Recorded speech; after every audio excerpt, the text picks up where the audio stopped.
Lower Lights group mentoring class, and I'm really excited. This has actually been on my mind since I started training Lower Lights, because the point of this course, the point of this activity, is to help people become in alignment with their inner truth and their inner self, so that they find peace with who they are. Because once we find peace with who we are, then we are able to go out and have a greater influence on those people around us, because they are at peace with us. When we are very cluttered, when we are disorganized inside of ourselves, it's really hard to kind of be vulnerable or real with that person when we run into people that have a lot of inner clutter, because it's like there's stuff pinging out of them. And so when we are creating things of peace in our own surroundings, and when we are reaching out to help other people, we need to be in a place of peace and a place of understanding of self, because then we are able to reach out to other people. And so the purpose of this course, the reason why I'm teaching this, is to help you guys. You guys already have a lot of inner peace. And so I kind of laughed a little bit when Heavenly Father's like, I need you to invite these specific people. I was like, they already know this stuff. And he said, but that's the perfect place to road test this, because we all need firsts. So thank you guys for being here and being my first, and for creating this safe space to be in. Because how this course is gonna roll is I'm going to do training for about 40 minutes, maybe a little bit under, not over. And then we'll break for a few minutes and reset, and then reset the table. The camera will turn off, and then we're just gonna sit. And if you guys have things that you're struggling with right now, if you guys have things that are on your mind that have been weighing on you, this is a group that has been prepared to help you guys figure that stuff out. That's what I love about being in alignment with myself and with Heavenly Father, is because he gets to say, I've handpicked these people, I'm putting you in a room together, and you're gonna bless each other's lives. So that's what I hope that we create in this space today, and that you guys will be very open and be very free. And in order to do that, I'm going to set some ground rules to start, because in order to want to share, we need to feel safe, right? That's kind of how it works. And so the very first rule that I offer for you guys is, number one, high levels of respect. And I know that you guys already have that down. You guys already have that figured out. But this is just a wonderful rule moving forward. As you guys move into space, it's always good to ask permission, especially in the space that we're in today, when we're gonna have ideas. Like, something will be brought forward and people are gonna have ideas. Ask permission to share what's on your mind and say, would you like validation? Would you like support of this idea? Or do you want some advice? Do you want some homework? Do you want some stuff that you can work on to really work through this? Because sometimes we do just need validation, and we just need a space to share what's on our mind and share what's on our thoughts. And sometimes we are ready for the next step to actually be like, okay, I'm clueless, I have no idea, what do you got? But it's so good to ask that permission and to ask for that space, so that those who share and those that answer both feel that they have offered what was needed and not just a soapbox or a hobby horse. So high levels of respect is, as you're talking, as you're asking questions, as you're interacting, ask, what are you ready for? What are you open for to receive? And then that allows everyone to feel like if they only need validation or they only need support, that's what they're gonna get. And they're not gonna get a fire hose of other stuff. Second, figure out your devices. So I'm gonna ask all of you to check your phones and make sure that they're all turned off, except for mine, because we need mine to be recording this. But other than that, and the other one, I can spell, I promise. The other thing, at the training that I go to, they also talk about this device. Now, only some of you know each other well enough for that to be a thing, but sometimes you hear something and you're like, oh yeah, that really rings true for you. Try to avoid doing that, because the things that you learn might be good for other people, but it might not be their time to embrace that stuff, and that's totally fine. And so write down the gold nuggets you have, and then be prayerful about moments when you can share those gold nuggets in the future. Because sometimes I think, at least for me, I think if I just receive knowledge, then it's time to share it with everybody. When the Lord is telling me, I needed you to have that perspective in this moment, I needed you to build that space for yourself, that'll come for others later. because they're in their own journey and they're in their own part learning their own thing. So this goes for every aspect of life, not just in this room, but when you get stuff, manage your device. Because this is the greatest device you have.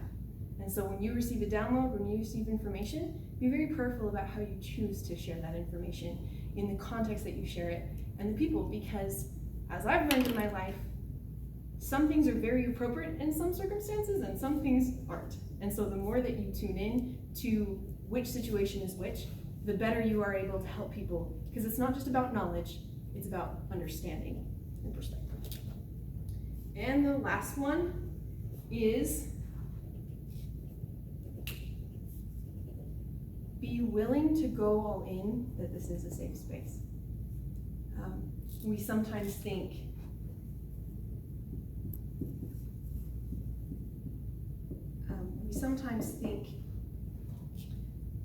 the best about others. We sometimes aren't in a place where we feel like we can assume the best about other people. But the sooner that we understand that it really is up to us, it's in our own brain whether we create safe space or not. Sure, people will react to you sometimes and verify to you that that was not safe space, but assume the best. Go cautiously perhaps, but as you move forward assuming the best of other people, they feel safer because you trusted them. You gave them an olive branch of space and a place for them to be themselves. So when we assume the worst about others, everybody's defensive. When we assume the best about everyone feels like they can lower that guard and make the connections that Heavenly Father intended for us to make. We are in a serious Zion building phase right now, guys. Like, everywhere you look, the church is in serious Zion building mode. Everywhere around the world, because they're trying to help people understand that it's about people.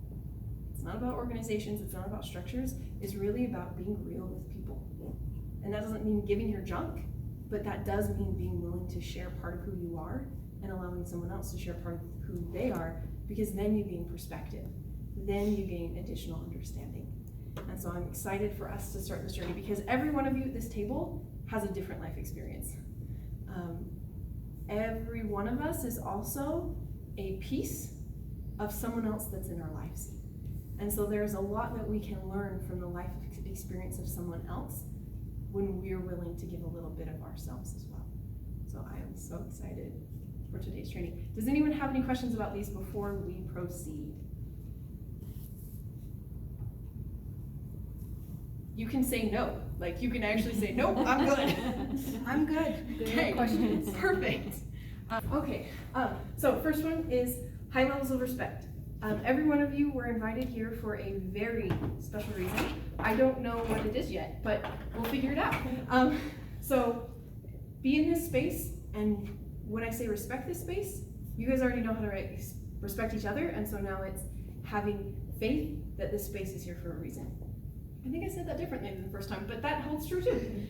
Second, manage your devices, make sure they're quiet, and also the device of your mind.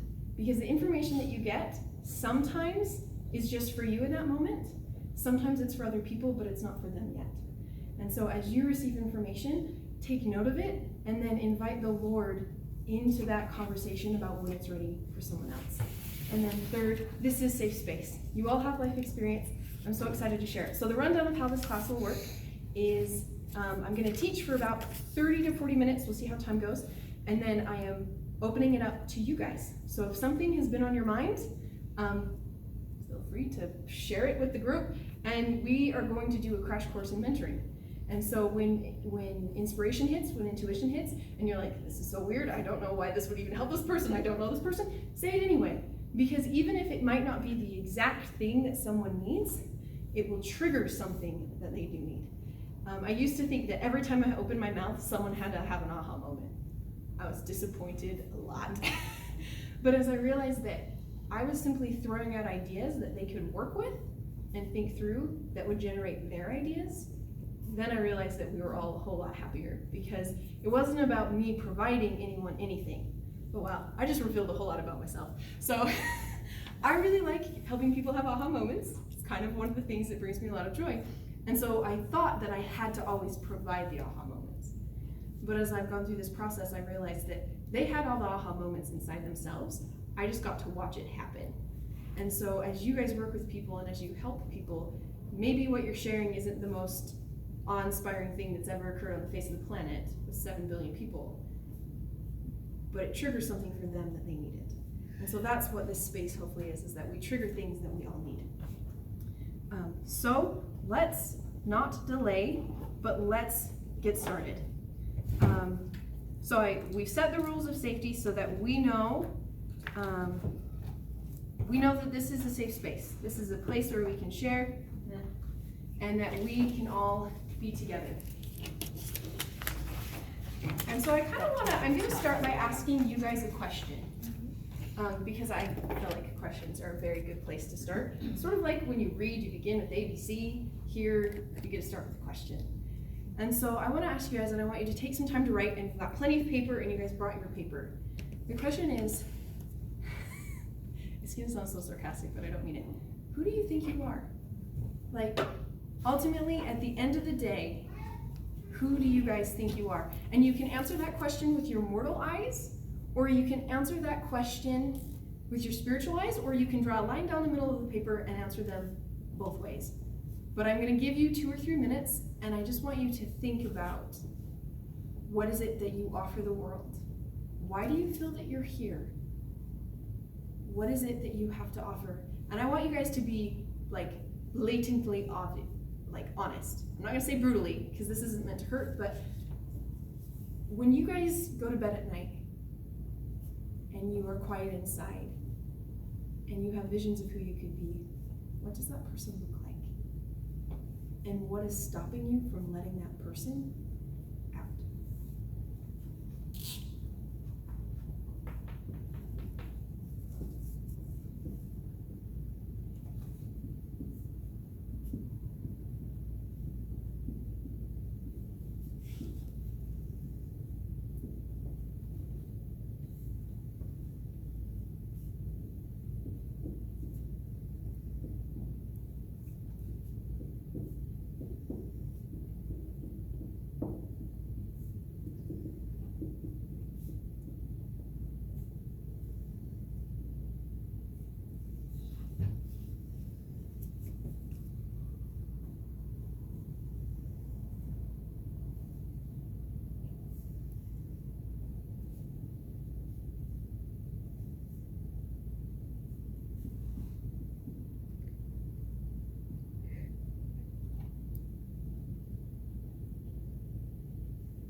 30 seconds left.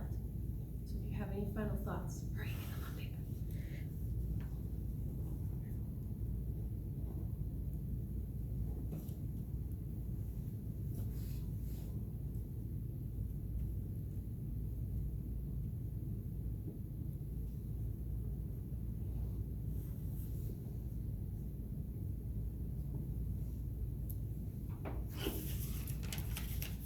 Looks like we're finishing up. I'm asking this can be a rhetorical question. If you feel drawn to share, please share. Was there anything on that list that surprised you? Go, Mom, go. No, when I wrote the question down, who do you think you are? I wrote down, how do you think I am? Ooh. Instead of, who do I think I am? I just did a play on the letters, and it wasn't until I was almost done and I went, what? How do I think I am? I'm still contemplating that. I will ask you in a week and I'll see what you've discovered. Do you feel comfortable with what you wrote down? No. Love your honesty. Why not? Because it's all very negative. Mm. Well, not all of it. I mean, like, 1 and 2 I was fine, but then the last was like, yeah, this is why. All these terrible things I've done to myself in life, you know, that kind of thing. It's a little discouraging. The stopping you part. I'm glad you went there. And we're gonna touch on that, but I don't want to stop anyone else. Okay, So. well, mine is connected to that. The reasons of what's keeping me from being what I want over here, I realized it's a couple of things that I thought that I was better than. Well, I'll just tell you, I didn't want to be perceived in a certain way, and I also didn't feel like working that hard, and I thought I was over that, but I'm not. So You see it in the light of day and you're like, yes, I've conquered this. Never mind. No, I haven't. yeah. It's a journey. It's a journey. Yeah. Another discouraging thing is like all of the things holding me back are me. You know, I mean, it's not like there's some huge external obstacle like preventing me from doing anything. It's just these are the 10 reasons why I have sabotaged my internal, you know, reasoning or whatever. But they're deep. They're deeply in there. Yeah. I think if we realized that the only thing that really was halting us was us, we might have some different conversations with ourselves. I'm a pretty formidable foe. So The point of today is to give you some tools to fight your foe. Well, don't fight yourself, but Elena. And now I don't remember actually what I was going to say. Anything for a second. Well, sometimes for me, what's halting me is I'm really good at meeting others where they are, and I'm really great at seeing where I'm supposed to be, but I'm not really great at going to the in-between and saying, well, this is where I am, and that's okay. And this is where someday, eventually, I could be. And that's a great goal. And meeting myself in the middle and saying, okay, where do I go from where I am, I can like myself where I am, to where I need to be. And I think for me, that's a huge prohibitor. like feeling discouraged about the space between. Seeing the empty space and not being able to figure out how to like myself here, but expect myself here still. Yeah. See myself here and like myself here. Yeah. To accept that you're okay, Sure. even though there's progress to be made. Sure. Yeah. And the progress is just part of the journey. Mm-hmm. That's great. So I was having a conversation, it was actually with Elena last week, and I was feeling very discouraged about where I thought I should be. I think the greatest enemy that I face in my life is the idea of where I should be. And so there's the fun saying that's don't shit on yourself. Yeah. But I do that so often because I think the discouraging part about this list is that every one of you at this table do know who you are. Like, it was very interesting for me as you guys were all answering that question that I got to answer that question with you. And to look out at each one of you and to know that you all have something fantastic and beautiful that you are already offering the world. You already share something of infinite worth and value because you're you. And that we know who we are. I think every one of us has a pretty good idea of who we are. And so what discourages us so much is that who we are at the innermost part of us is not the who we are at the outermost part of us. And that the potential that we know we have inside doesn't seem to come out very well. And we feel very blocked by the obstacles in front of us that are us. Like, we are our greatest obstacle. We are the biggest thing that stops us. And so it can be painful seeing 1 and 2 and knowing what 1 and 2 are. Knowing that they're there. Knowing that we are goddesses. Knowing that we are daughters of a king with infinite virtue and infinite value. But we wake up every morning and we talk bad about ourselves. Or we're a little short with our neighbor or our bed partner or whoever else, or the cubicle next to us. And we see that there is this loving, awesome being in here and this slightly snarky, impatient, not quite all together with it person over here. And so how do you love this one if you feel like it's so different than this one? And as I was thinking about that and pondering on that, I asked the question, so do you think that Heavenly Father just ever says, Allison, stop being so uptight? I got a very rapid affirmative yes. So in case you're all wondering. And so today, the first thing that I want to teach you is the first thing that I learned about for myself. Because I am my harshest critic. I think we all are our harshest critic. And so at the end of every day, I gave myself homework. And that homework was I had to write 3 nice things about myself every night before I went to bed. And it was not about 3 nice things about my potential. It was not 3 nice things about where I was headed. It was not three things that I was even grateful for.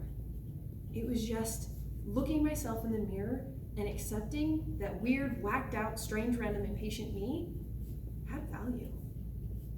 And that weird, strange, random, whacked out me was also a glorious goddess that was changing the world. Those 2 things do exist together because the things that annoy us, the things that frustrate us, the things that seem to halt us are actually the things that are peeling back the layers to this person.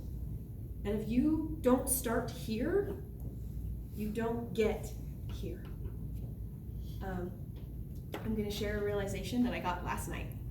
And this realization that I had last night, how do I want to draw this?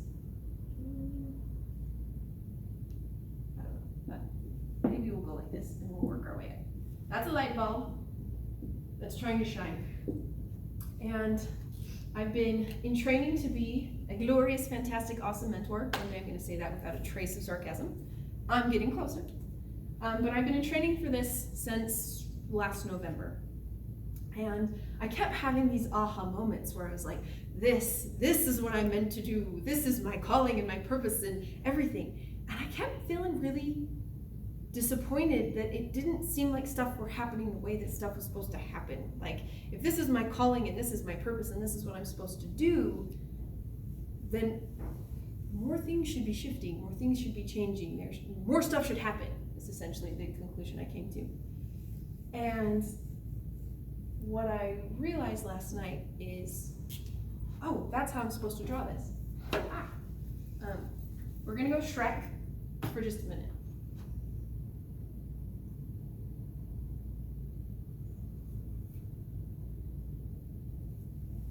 I don't know if this is how you actually draw an onion, but this is how I'm envisioning an onion. So,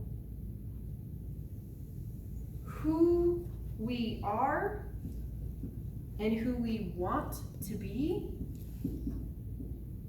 are the same person. Or who we feel we are, like who we are inside of us, those 2 people are the same. And so if you hate on this one, you're hating on that one. Because the life experience you have here is what makes you glow brighter over here.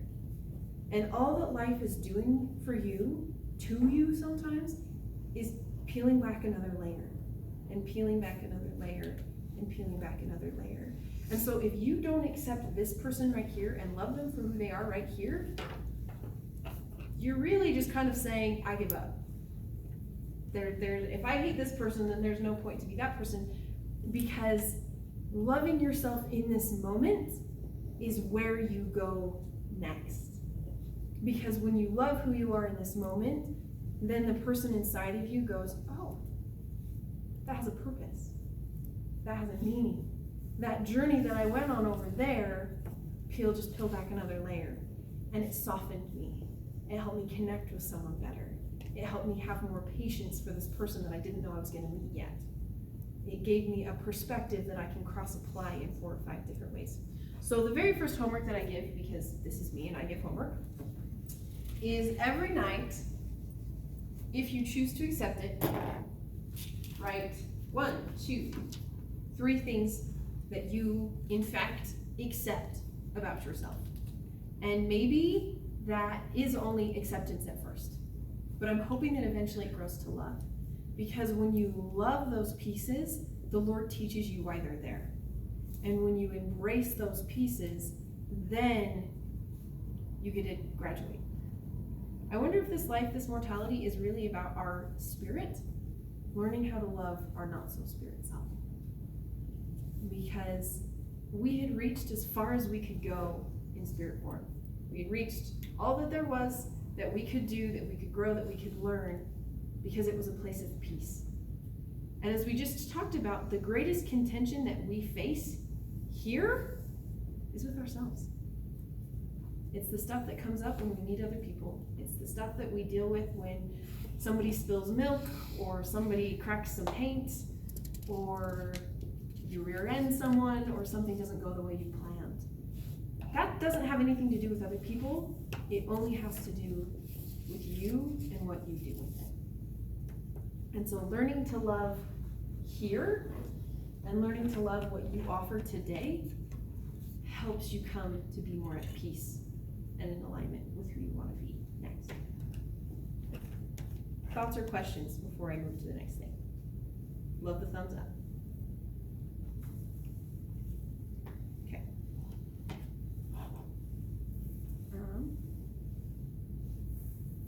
I feel like I jumped the gun just a little bit, but I'm fine with that. Because the next piece that I want to talk about, if I were to tell you that you get to choose how you look at the world, how you look at yourself, would you believe me? Say that again. So if I am telling you, not if, I am telling you, you get to choose how you feel about what goes on around you, and you get to choose how you feel about yourself. Do you believe me? Yes. And no. Why? Because I think that's true overall, but like I get to choose what I believe about myself, right? I've believed negative things so long that like that is what I believe when I tell myself, and so I can say I'm awesome. But it's like it still has to erase like years of saying the opposite. But you're not? You know? So like, well, I believe that. I think it's not like an instantaneous. Now my world is rosy, you know. Thank you. Okay. So when I learned this, I kind of thought, I was taught, that looks like an awful switch. So there we go. I thought that there legitimately was a little switch in my brain, like psychologically speaking. And all I had to do was go, I've been thinking negative thoughts. I need to stop. And I would flip the switch and I would be miraculously cured. That is honestly what I thought. Like, because I was like, I know declarations now, and I know that I need to be nice to other people, and then I get to choose my environment. I was really grumpy all the time because I'm like, I flipped my switch and nothing changed. Nothing is different. And so in the last few minutes, I'm going to tell you a story. Some of you already know this, but that's fine. You can hear it again. So last year, my husband and I went to Disneyland, and it was a miserable experience because everywhere I looked, everything was expensive. Everywhere I looked, people were touching and coughing and sneezing and being weird. And my whole life, I had grown up that you don't be around that many people, expensive is bad, and it wasn't worth it. That was just what I had accumulated. That was just, that for me, without realizing it, was my worldview. And so it wasn't a great experience because everything was expensive and people were sneezing and it was weird. And so I went on this journey for over a year of deciding that people weren't weird, it didn't matter if it was expensive, and that I could have as much fun as I let myself have. So don't worry about it. The Lord is invested in us. He is invested in our excitement and our joy and our journey of forgiveness of self, of our humanity, of loving ourselves. But He can't bless us with those things if we are not open to get the good. Because if we had turned around from that park and said, well, we goofed, gonna have a rotten day today, we would have. We would have beaten ourselves up the whole day because we had made a mistake. And we would have gotten that text that night, and we would have gone, we just messed up twice. When we choose to kick ourselves and hate on ourselves when we make a mistake, we are really just not allowing the Lord to bless us. We are saying, my humanity is too much for your divinity. And so we are disallowing the Lord from allowing us divinity. So we walked into that park, and I love my husband because in that moment, I love him for a multiplicity of reasons, but in this moment, I loved him because he looked at me and he said, we're going to enjoy the park so much today, I guess we just needed to pay twice. It was a choice though. It wasn't that I flipped my switch and it was fine. It was that every time that I flipped my switch and it popped right back up, I flipped it again. And so for true change to happen, what we are actually determining is that it doesn't matter how many times you flip the switch, you're gonna always flip the switch. That it doesn't matter that stuff still goes wrong. That is not a confirmation that what you're doing is bad. It just means you are being tested to see if you will keep flipping your switch and you will keep making the choice again. Fun story that I just remembered as I was standing here. So we went to Disneyland. Guess what? It was the opening of Star Wars Land. No one was there. It was weird. But that's what I wanted. Because in that moment, when I was taught, I'm laying on the floor, feeling miserable, and I'm going, I just want the park to be empty so we can have a good time because people make me feel weird. The Spirit's like, well, why not ask for that? Why not choose in that it doesn't matter that everybody that has ever been in Disneyland in their entire life is telling you the park is busy in June, that you get to say, for me on that date, it's not. And so I did. Those were the two things that I wanted in Disneyland. I wanted $200 in cash to spend however I wanted, and I wanted the park to be empty so we could do whatever we wanted. $270 showed up in my life.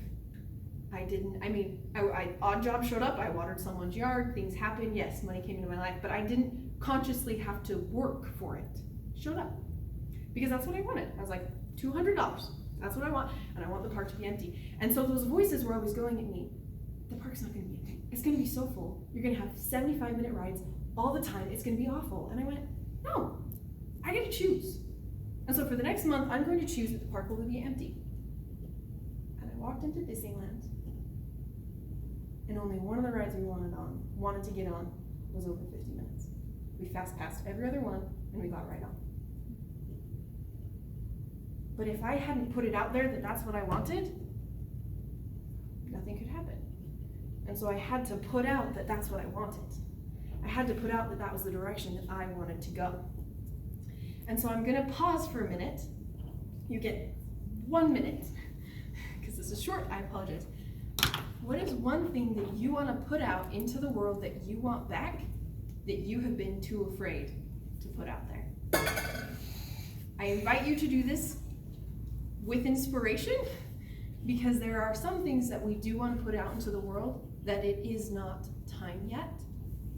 But there is difference between timing that it's not time yet, and we know we shouldn't ask for it yet because it's not time yet, and we're just way too darn scared to put our order out there. We're just terrified of actually going and saying, can I have this, please? Why can't you have it? Why can't you have what makes you happy? What was wrong with me saying that I wanted Disneyland to be empty? Absolutely nothing. Because I also put out there that people would be able to go a different day that met their needs better. They still won, I still won, why not? So I did it, and it worked, and it was empty. So what is it that you are too afraid to put out into the world and write it down? And actually put it out there and say, this is my order, this is my request, I'm ready for cool stuff to happen.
Now, we don't need to go around the table and share.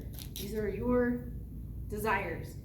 But I would invite you in the next 24 hours to put this somewhere. Don't just keep it in your notes. Write it somewhere, put it somewhere that you're going to see it and say, as a divine being of a divine creator who loves me and wants me to be happy, I'm excited to see what's coming into my life. Maybe this happens in 2 weeks, maybe this happens in 5 years. But it is your choice to keep flipping the switch and saying, I am a divine child of a divine creator who wants me to be happy. Because the commitment to change, to be able to change, really all that you're doing is to change your life. You commit to keep flipping your switch again and again and again. Because you're telling what's going on in your head that what's happening does not always have to keep happening. You fully accept and admit that what was. It happened, it's part of who you are, it's part of your onion layer. But moving forward, you get to keep choosing that your future can be different and can be better. So that is my invitation for you. In the next 24 hours, take what you have, write it down, stick it. You can stick it on your mirror. If you don't want other people to see it, great. Stick it in your medicine cabinet so when you open it, you're the only one who sees it. Wherever you put it somewhere that you get to look at it and go, I claim this for myself because I am worth claiming this for myself. And with that being said, I'm going to go shut the doors. We're going to turn the camera off and we get to start our mastermind.